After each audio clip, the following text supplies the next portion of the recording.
week or bad sign?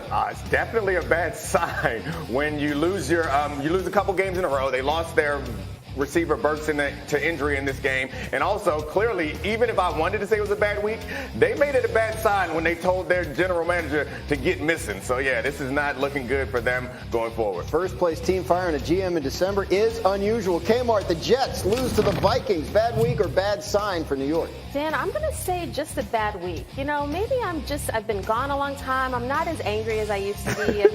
I've been away. I'm feeling good about the Jets. Mike White, here's the thing.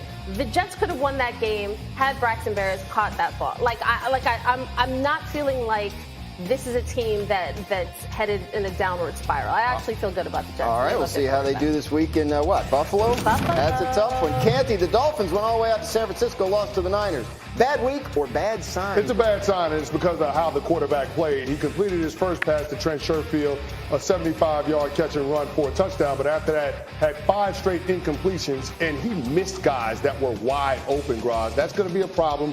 We think Tua is one of the best quarterbacks in the NFL based on the metrics, but when in the biggest spot against one of the best defenses in the league, he came up really, really small. Kimberly, you seem to disagree. Again, maybe I'm just too nice on this Wednesday. I'm just not in the mood to kill quarterbacks today.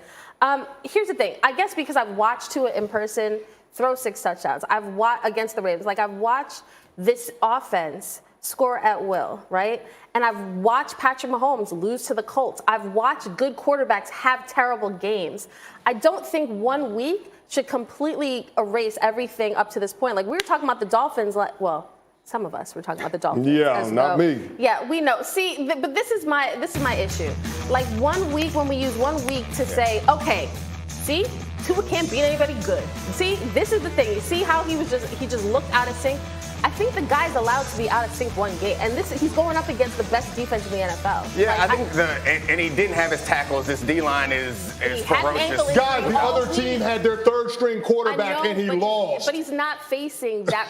He's not playing against. It's not a boxing match. Just because they had a 3rd-string quarterback, Tua had a bad game. We understand that. I think that he was off target even when he wasn't under pressure. He was kind of a bit see and ghost, and a little bit skittish, which happens. I would be a little skittish too if Nick Bosa was trying to get after me. Yeah. But the fact of the matter is he's had several really good weeks this season. I do think that it's a bit of a concern because this is a great defense and you're going to see great defenses in the playoffs. However, we have to be honest about if you have that D-line going up against that particular offensive line, it's understandable that a quarterback's not going to be at his best if the game plan and the talent doesn't match up. Right. So, yeah, Tua's not going to be a guy who can make things happen when you don't have anybody blocking the edges, which is fair because most people can't. But, yeah, when he has a clean pocket, he has to be able to recognize that and not be skittish based on the fact that he was getting pressured on just about all the other throws. He was only pressured on 6 dropbacks on 36 pass attempts. All right, we disagree there. We're going to get back to it. We do have to hit on the baseball changes to the NFL schedule and a number of different things. Yes. So we wanted to catch up with Kmart on a couple of topics now that she's back here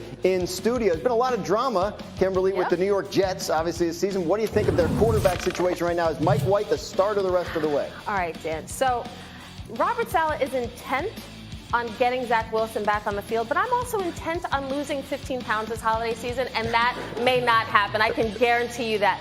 So Mike White, listen, unless this man throws 4 interceptions in 1 game, he's done nothing but to prove that he should be the starter the rest of the way. All right, well, how about this one then? Denver, Russell Wilson is the starter, but boy, has he not played well. How much damage has this done to Russell and his legacy here? Okay, this is not good. This is no bueno. But think about it. How did we look at Russell? We thought he was a very good quarterback, but not upper echelon, not in the Brady, Rodgers, Mahomes type of category, right? So I don't think we've changed from looking at him that way. He's still good, but on the decline. I'm not. Should I kill him more? I don't know. It's been a rough year. I guess you don't need to pile on. One of the things you have been out covering is Deshaun Watson's return to the NFL. You were at the game in Houston on Sunday. What was your top takeaway? So all week we talked about how he might get a very hostile environment. That's what he would be confronted with, and instead he was booed. I was there. He was booed every offensive drive when they started the game. Every time he touched the ball. But all things considered, this was not the hostile environment that a lot of us anticipated. And even Browns execs were like, okay, this is a little bit better than we were anticipating. but I was there when Browns fans were cheering him and celebrating him in Houston. So it was a win-win for Deshaun, even though he didn't throw any touchdowns. See what kind of welcome he gets in Cincinnati on Sunday. Bengals red hot, haven't lost since they lost in Cleveland on Halloween night. Want to go now to Tampa, though, where Tom Brady led the Buccaneers on a pair of touchdown drives in the fourth quarter to beat the New Orleans Saints on Monday night and improve to 500 for the season. Buccaneers now have a 92% chance to win the NFC South, according to ESPN Analytics. Monday marked the second time this season that Brady threw the go-ahead touchdown with less than 10 seconds remaining.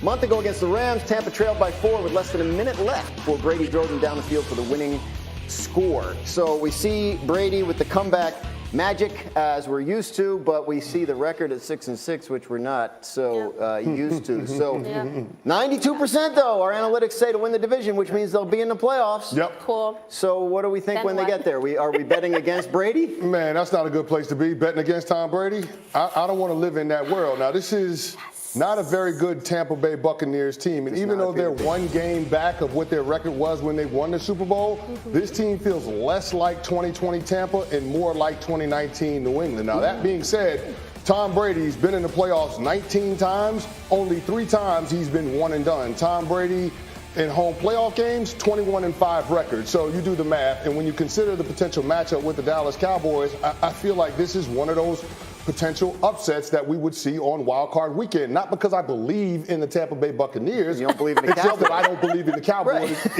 even less. And the issues that we saw with the Dallas Cowboys last year in Wild Card round aren't issues that they've cleaned up. They're still the second most penalized team in the National Football League. They still have game management issues. All you got to look back to is the Green Bay game. They still play down to the level of competition. Look at the Detroit Lions game, 4-point game in the fourth quarter. The Indianapolis Colts game this past Sunday, 2-point game in the fourth quarter. All I'm simply saying is this. If you leave the door open for Tom Brady, we saw what he can do on Monday night against the New Orleans Saints. He's still got that. I feel like you just gave all the reasons why we shouldn't bully in the Bucs. I don't know. I feel like after listening to him, like, no, they don't sound pretty good. They're not a good football team. I feel like that's just said no, but I'm saying the question though is like, look, Tom Brady is their quarterback. Like we have seen him, like the Saints left the door open, right, on Monday night. So if you get in a close game, are you willing to say, well, Brady, he doesn't have enough around him. He's 45. Like I don't buy it anymore. I think logic, if we're thinking logically and not emotionally and not thinking about the past, if you just look at this team, they are not a good football team. I think what Chris is saying, you are dead on. They do not look like the team that won the Super Bowl. And even a couple years ago, the Bucs came out of nowhere. They didn't have a great record, and then all of a sudden, in the second half of the season, it was like, okay, there we go. But you don't feel like this is a 45-year-old quarterback who's gone through a divorce. Like there's no Gronk, there's no Bruce. Like it's just a different vibe right now. On the defense. So when I think about these teams, or when I think about matchups in general, you think about what teams want to do and can the other team stop it? And then what is the response to that? So the Bucs are not going to be able to block the pass rush of the Cowboys. So then what is the response to that? Short passes and run the ball. The Bucs actually are not designed to play that type of football. So that's why I have a hard time. Yes, I agree with you. If you give Tom Brady the ball with a one-score game at the end of the game, yes, that's a scary proposition for anybody. But I don't see that happening because the Cowboys, even though the Bucs beat them in Week 1, the Cowboys are a different team than they were then. The Bucs are a different team now, and the Cowboys are so much better. So if you're Tom Brady, you retired and then decided to come back and play at 45. You didn't sign up to be 6-6, right? I mean, like, if you're Tom Brady, you regretting this decision right now?